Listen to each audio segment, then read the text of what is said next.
this is my morphology and syntax mid-test video. And for the first, I will explain about the definition of morphology and morpheme. Noya states that morphology is a study of morpheme and morpheme preparation for the creation of the word. Hasselblad defines that morphology is the study of systematic conversion in the form and meaning of words, while Matthews in 1991 defines that morphology is simply a term for that branch of linguistics which is concerned with the forms of words in different uses and construction. And for the morpheme, Yule in 1985 defines a morpheme as a minimal unit of meaning or grammatical function, and according to Lieber in 2009, morpheme is the meaningful units that are used to form words. Next is types of morpheme. There are two types of morpheme. First is free morpheme, which can stand as a word by itself. For example, sing, read, run, fast, or something like that. And second is bound morpheme, which cannot stand as a word by itself. For example, affixes like li, re, and ing. Next is identification of morpheme. Principle 1. Forms which have a common semantic distinctiveness and an identical phonemic forms in all their occurrences constitute a single morpheme. For example, reader meaning one who reads, and runner meaning one who runs. ER is a morpheme because in all their occurrences have similar sound and meaning. Principle 2. Forms which have a common semantic distinctiveness but which differ in phonemic form, the phonemes and other phonemes, may constitute a morpheme provided the distribution of former differences is phonologically definable. For example, unconditional. Next is morphological process. Affixation. Affixation is a process of adding an affix to a stem or base. And there are derivational morpheme, which is a morpheme that can change the meaning of the word, and inflectional morpheme, which is a morpheme that cannot change the meaning because it only adds the grammatical function in original or existing word. Now let's talk about the derivational and inflectional formation.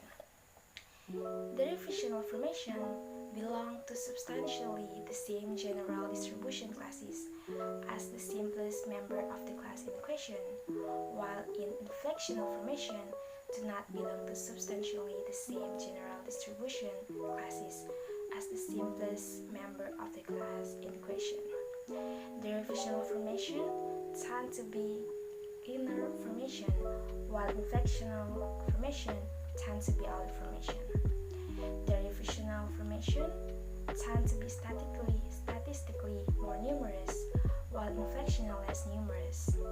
Derivational formation have derivational morphemes with more restricted distribution, while inflectional formation have inflectional morphemes with more restricted distribution. Derivational formation may exhibit changes in major distribution class membership, while inflectional formation exhibit no changes in major distribution class membership. Derivational formation form words, while inflectional formation may show a grammatical relationship words. Next is compounding. Compounding is a process where new words can be formed from already existing words. Compounding are divided into traditional and modern compound. According to Noya, traditional compound are divided into two compounds. First is endocentric compound, which is a construction of compound that is hyponym of the head element. For example, airplane, policeman, or steamboat. And the second is exocentric compound, which is a construction of compound that the compound is not hyponym of the head element. For example, red skin, flyover, or breakfast. And then the modern compound. Modern compound is divided into two types. The first is primary compound, which is a compound construction in which the head element is not derived from a verb. For example, blackbird, high school, and blueberry.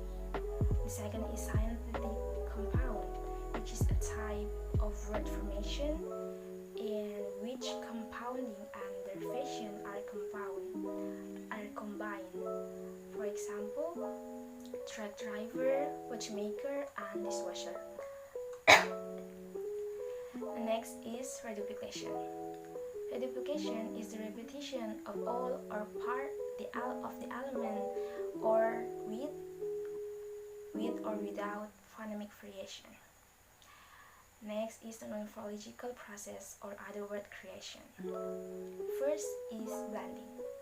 Blending is similar to compounds, but only parts of the word are combined.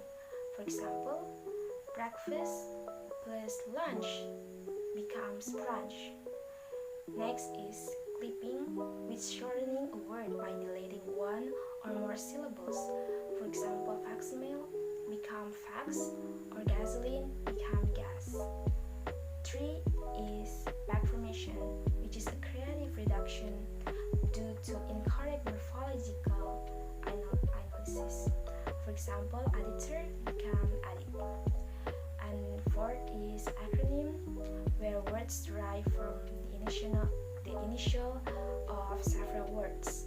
For example, compact disc became CD, and for your information become FYI. And the last topic is the word class.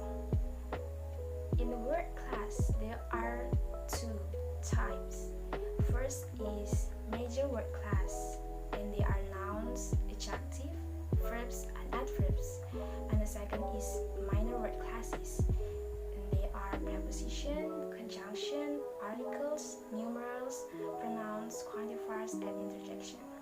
And now we will talk about what I'm going to explain first about the major word classes. And the first is noun. Most nouns are morphologically characterized by their ability to take typical inflectional suffixes. Typical derivational suffixes of nouns are age, like in the postage, aims, like in the appearance, agent in the information, dom in the freedom, ee in the employee, eer in the provider, ins in the province, hood in the parenthood, ism in the organism, est in the specialist, man in the shipment, ness in the witness, and ess in the martyrs.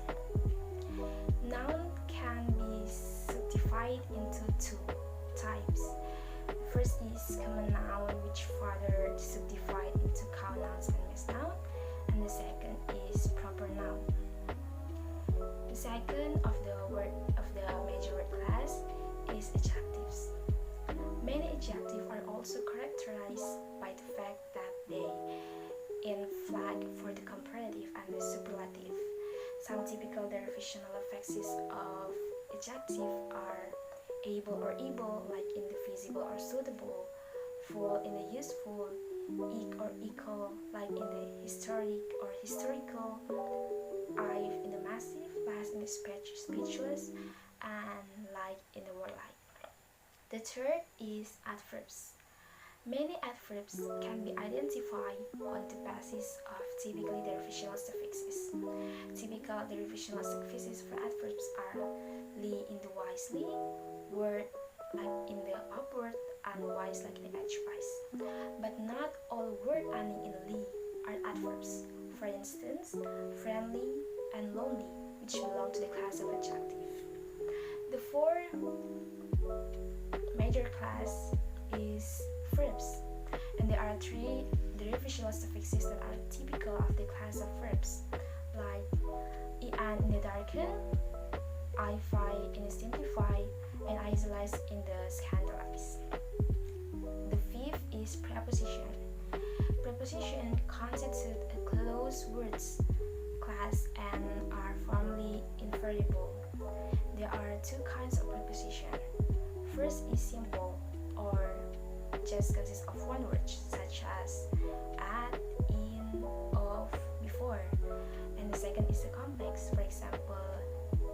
to, out of, in front of. Next is conjunction.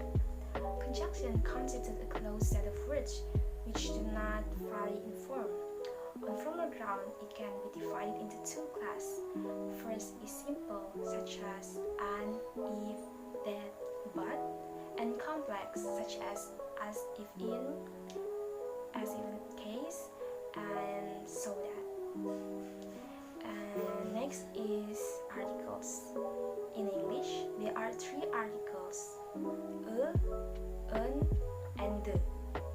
The is definite article which used before noun to indicate that the identifier of the noun is known to the reader.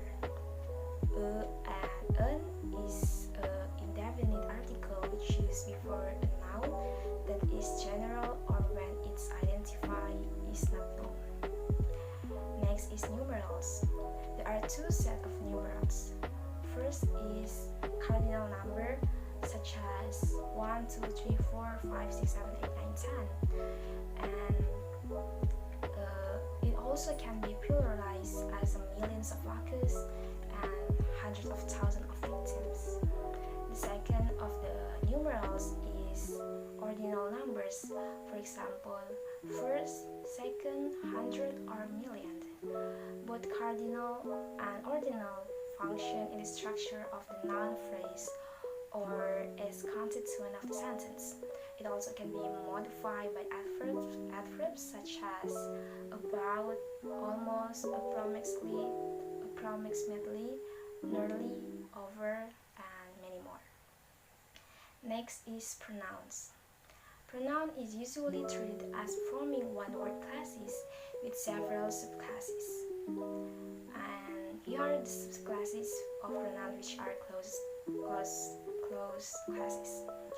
First is personal pronouns, which are marked for person, case, number, and gender.